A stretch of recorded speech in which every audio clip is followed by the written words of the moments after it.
ইসলামী আন্দোলন বাংলাদেশ বিশ্লেষণ, ইতিহাস ও প্রতিষ্ঠা। ইসলামী আন্দোলন বাংলাদেশ প্রতিষ্ঠিত হয় 1987 সালে।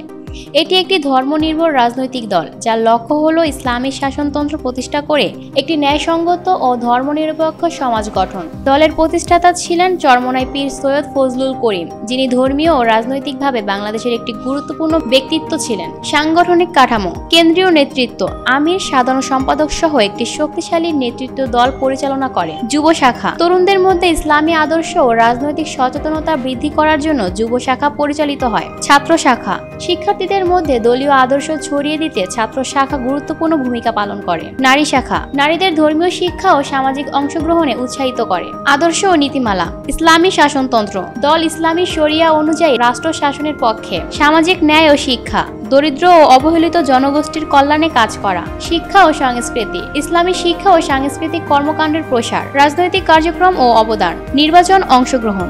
বিভিন্ন জাতীয় ও স্থানীয় নির্বাচনে দল অংশগ্রহণ করে। সমাজ সংস্কার: অনৈতিকতা, মাদক বিরোধী আন্দোলন ও নৈতিকতা পুনঃপ্রতিষ্ঠার কাজ করে। ধর্মীয় কার্যক্রম: মসজিদ ও মাদ্রাসা প্রতিষ্ঠা ও পরিচালনা। সমাজে প্রভাব ও সমালোচনা। প্রভাব: বাংলাদেশের ধর্মভিত্তিক রাজনীতিতে দলের একটি শক্তিশালী অবস্থান রয়েছে, বিশেষ করে গ্রামীণ ও ধর্মপ্রাণ এলাকায় এর গ্রহণযোগ্যতা বেশি।